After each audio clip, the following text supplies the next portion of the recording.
It is the lowest place on the face of the earth. The sea is so salt, nothing can live in it. Yet, in small settlements along the west bank of this Dead Sea, Jewish scholars once sought refuge from the moral decay of their time. The refuge ended shortly after the time of Christ. Roman conquerors were tightening their stranglehold on the Holy Land.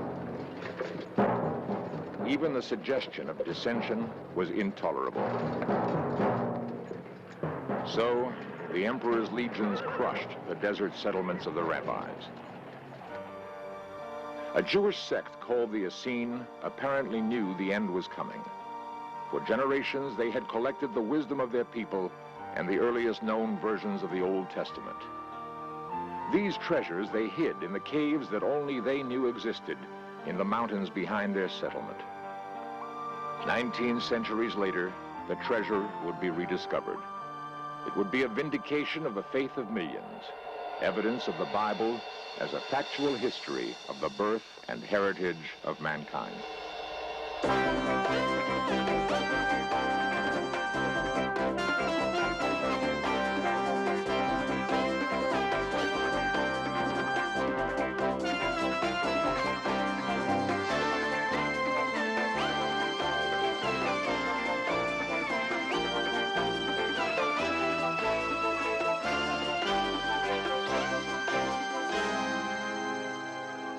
Young rabbis pursuing their studies in Israel are the latest in a long line of revered scholars.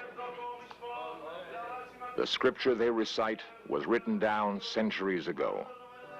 On a barren desert shelf overlooking the Dead Sea, an ancient wisdom was thus preserved. Only a few fragments have so far been recovered.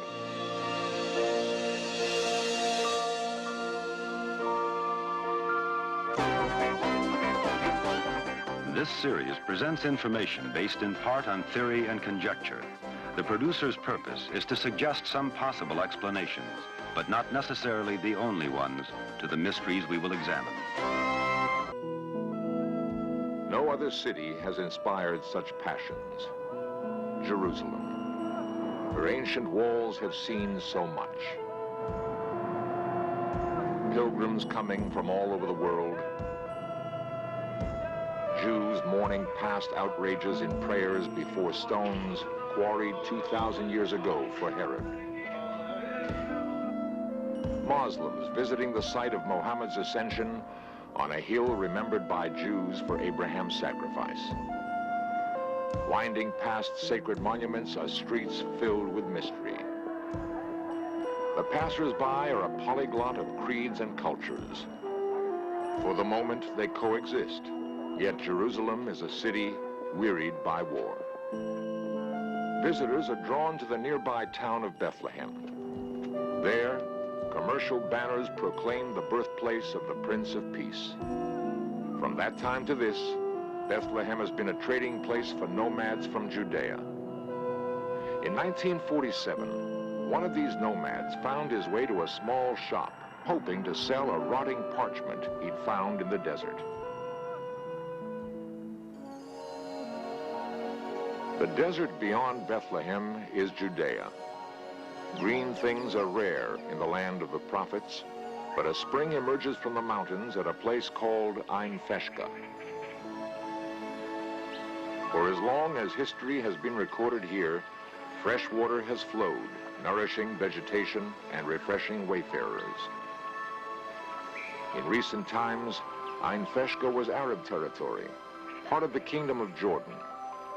In the Six-Day War, Israel pushed Jordan out of Jerusalem, out of Bethlehem, and out of Judea. Now, the Israelis hold the entire west bank of the Jordan River and Dead Sea. Israel's 1967 Blitzkrieg was intended to push Arab forces back to the east bank of the Jordan River and the Dead Sea, thus giving the tiny Jewish state a defensible border with its hostile neighbors. The West Bank is hostile enough without the thunder of competing armies. It is hot and dry and mountainous. The greenery and cool breezes of Jerusalem are only a short drive away, but they might as well be on the other side of the moon. Nowhere is the harsh reality of life on the West Bank more apparent than at an ancient mountain sanctuary 30 miles south of the spring at Ein Feshka. Today, cable cars make the journey to the top an easy one. In the time of Rome's dominion over the Hebrews, the trip meant climbing a trail called the Snake. By whatever route to the top, one encounters an astonishing monument to the human struggle for freedom. The place is Masada. 2,000 years ago, a people called the Zealots lived here. They looked at the corrupt world below and felt safe. Masada was the largest of the West Bank settlements maintained by religious patriots in defiance of Roman authority. On their mountaintop, the Zealots even had room to grow livestock and crops. From their lookouts, they could see the other side of the Dead Sea and watch invasion routes from the north.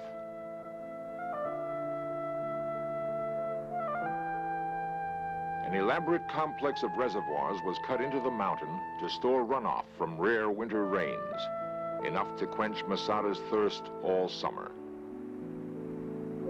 No enemy could approach the walls of the city without being seen.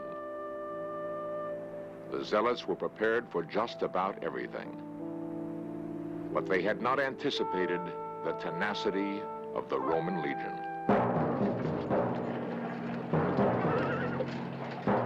The army was marching south from Jerusalem. Rome was expanding the frontiers of empire. The legionnaires brought engines of war. They were prepared for a long siege.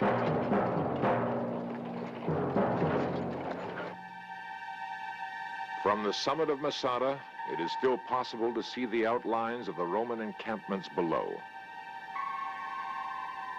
The battle raged 3 years.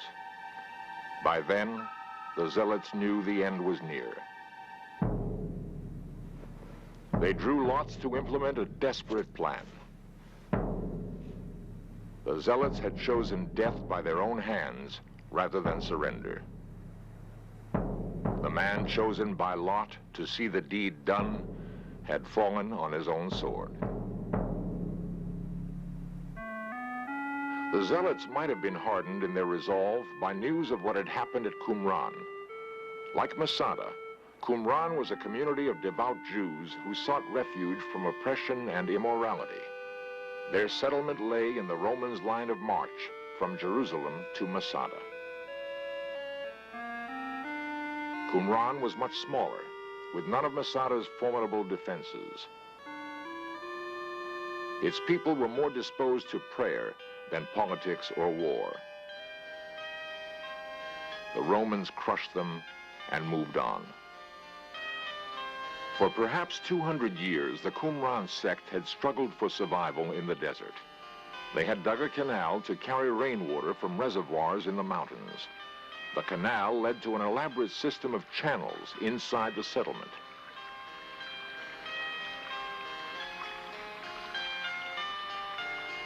These, in turn, fed a network of smaller channels which emptied into large and small cisterns.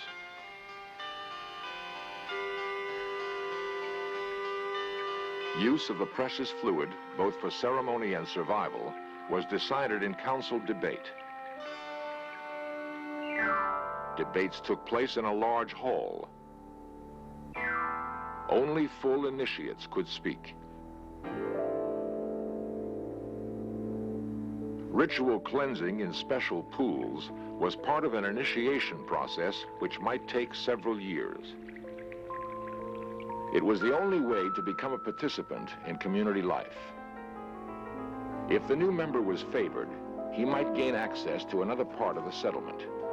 In a small room facing the sea, Qumran's most important work was done.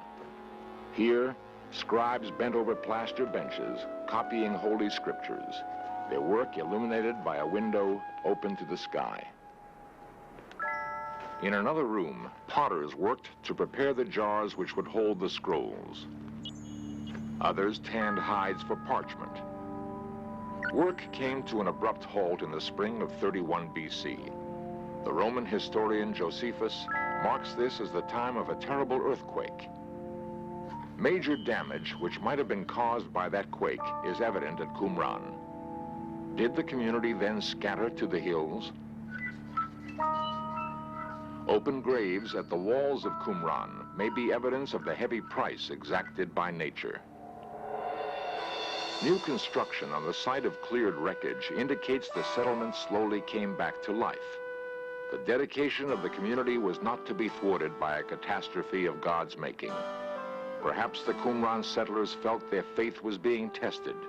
When the final crisis came, the people of Qumran would be ready.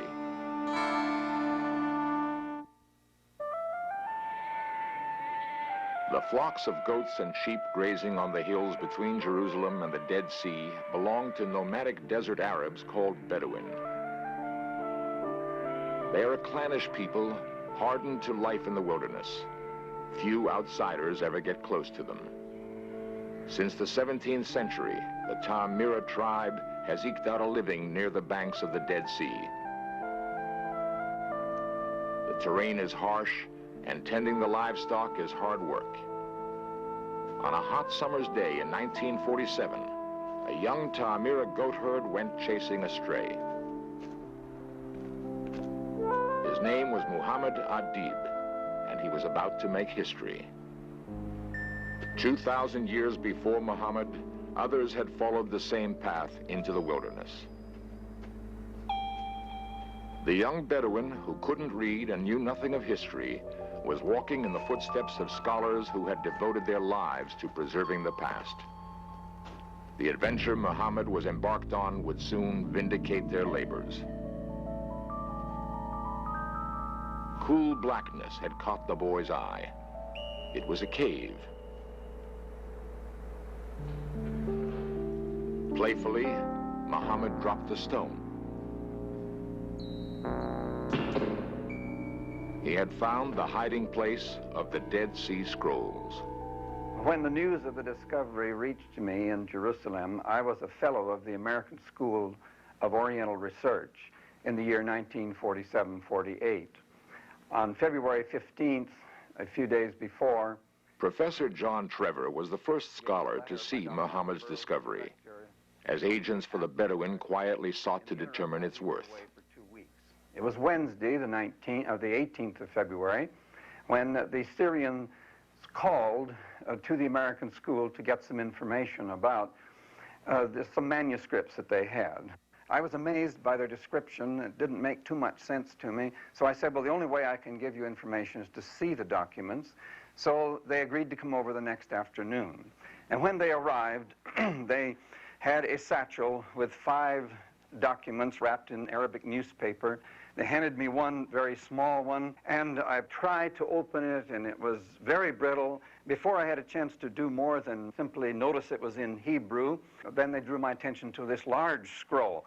And when I began to look at what was before me, I was puzzled. And immediately when I began to compare this script with the Nash Papyrus, I saw evidences of great antiquity. The Nash Papyrus had been dated in the 2nd century, 1st century BC. And I thought to myself, well, perhaps then this could be as old as the Nash Papyrus, which would make it 1,000 years older than the oldest known biblical manuscript in Hebrew. But then I suddenly realized that I had not checked the manuscript for authenticity. Could it be a forgery, was the question that plagued me all that night.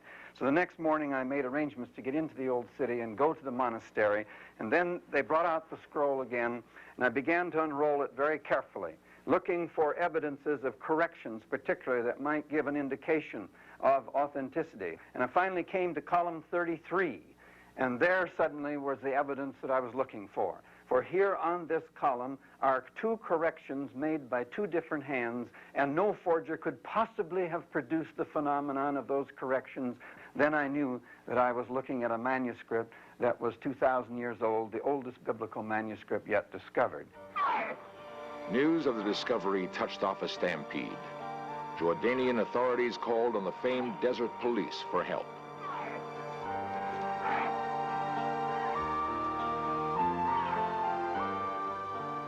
The Bedouin weren't about to tell anyone where the cave was. It would be up to the police to find it before more scrolls got into the wrong hands, and bidding climbed too high for scholars to compete with private collectors.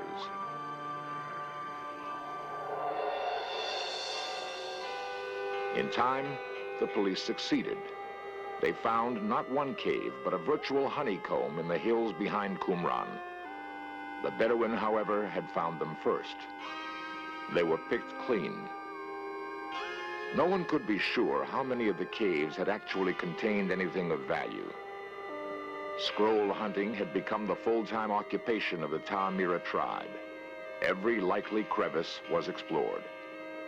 The Bedouin had approached the task with the same cunning that had made them successful smugglers and highwaymen. Clearly, the only choice authorities had was to deal with the Bedouin. Government archaeologist Joseph Saad checked into the Winter Palace Hotel in Jericho, posing as an agent for a wealthy collector. There, Saad met secretly with his superior to fix the price they were willing to pay. They settled on a maximum fee of £1 per square centimeter of scroll fragment. Negotiations were set to take place in a rundown hotel on the other side of town. Representing the Bedouin was a Bethlehem merchant named Kando. It was to him that Muhammad had brought the first scrolls.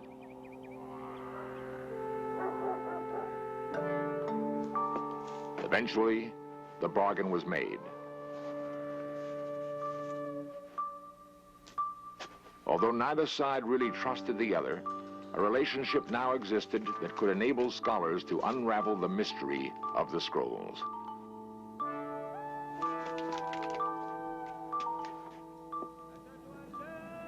Kando and his young Bedouin friend Muhammad even traveled to Amman, Jordan, to dine with the director of antiquities. There, for the first time, officials heard the full story of the amazing discovery.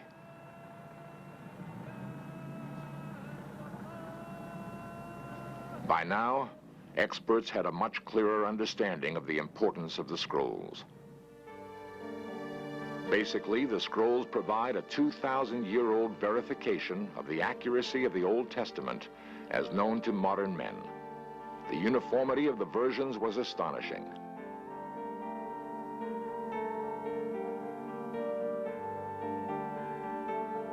In 1952, another amazing discovery was made. 2 rolled strips of copper were found near Qumran. When cut apart, they revealed an inventory of buried treasure. The wealth represented in the list was enormous. Gold and silver bullion, huge quantities of coins and sacred artifacts. Could this be the treasure of Jerusalem, lost in the Roman attack of 70 AD? If it is, the Jews must have hidden the wealth in secret places throughout the city. What has become of the treasure? Why would the list be hidden at Qumran?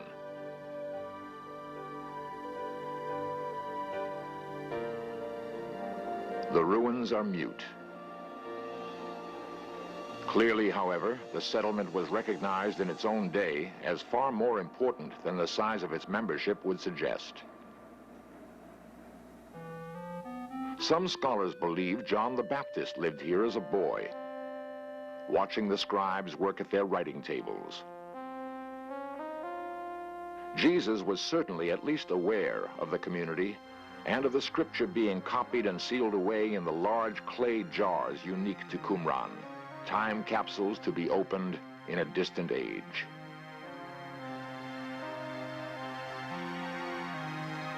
From the other writings of the sect, we know that the community believed it was living in the last days before God's judgment, the ultimate triumph of light over darkness.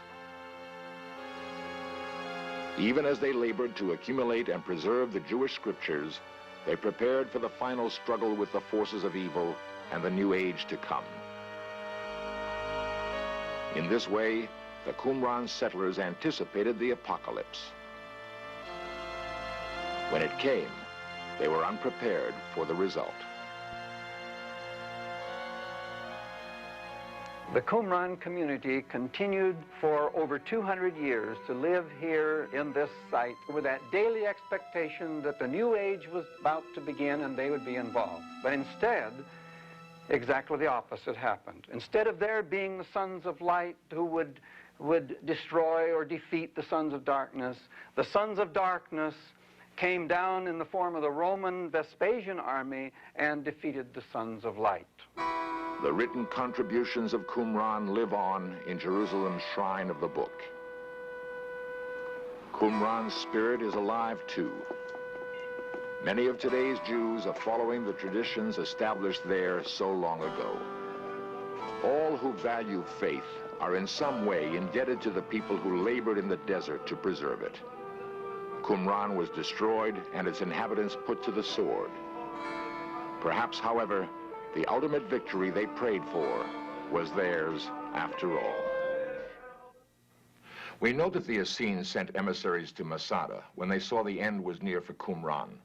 Perhaps they sent them elsewhere. The map will give us a clue. The east bank of the Jordan and Dead Sea is in many ways a mirror image of the west. For Jerusalem, there's Amman. For Eilat, there is Aqaba. Why should the Essene and Zealots not have established settlements on the east bank also? The political boundaries of today meant nothing then. The east bank has been untouched by archaeologists. What treasures may lie in these hills? Qumran was created to rise above the corruption and violence of its age. Peace has not yet come to the west bank of the Dead Sea. If it ever does, perhaps men can concentrate on finding more of the treasures Qumran left behind.